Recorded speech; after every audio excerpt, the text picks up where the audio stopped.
audio on demand from Vision Christian Media. Exploring faith and the future. Neil Johnson and Bible teacher Dr. Camille Majdali.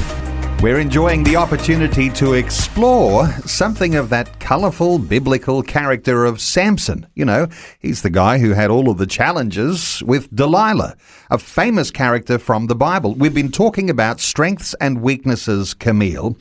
Let's talk some more about weaknesses today and the source of our weakness, or how we become weak. What ought we know about that, and compare that to the life of Sampson? Well, first of all, remember that Sampson was known for his strength.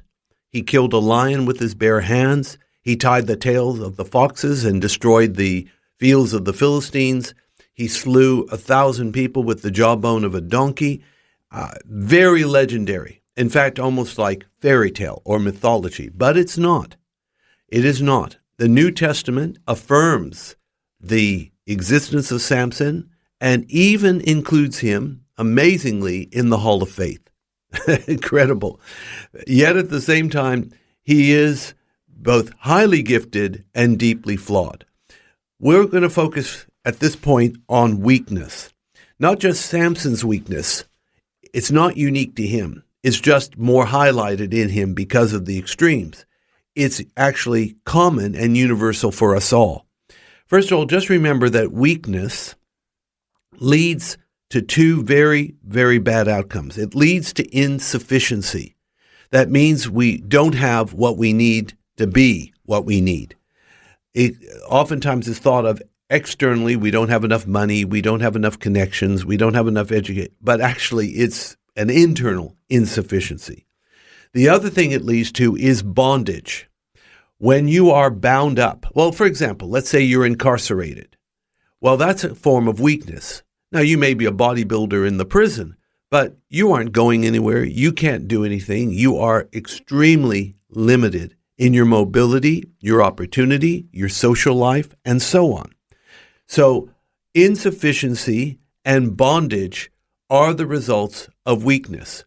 Now, of course, if weakness is caused by illness, left unchecked, the illness can get worse and even become life-threatening. So weakness is something, obviously, we all have to deal with, but it's something we also want to overcome.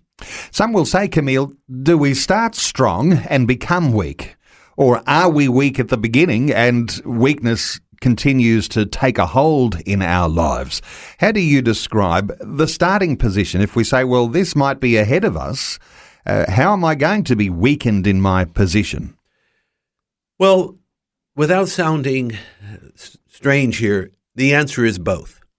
First of all, from a physical point of view, we start off very weak and helpless, right? We're a babe. But as we grow, especially into adolescence, we become strong. Adolescence, early adulthood, we're at the peak of our physical strength, and then, as they say, it starts to go downhill until the point we're old and apparently we're weak again. Not as bad as when we were a baby, but we become weak. So it's almost like climbing the mountain and then going down again.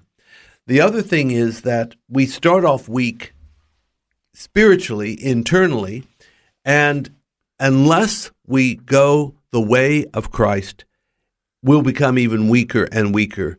The more we indulge in sin and vice and life-controlling habits and bad attitudes, which is so chronic in our world today, as long as we indulge in that, we are going to become weaker and weaker. The good thing about the story of Samson is we actually learn the way forward into becoming strong.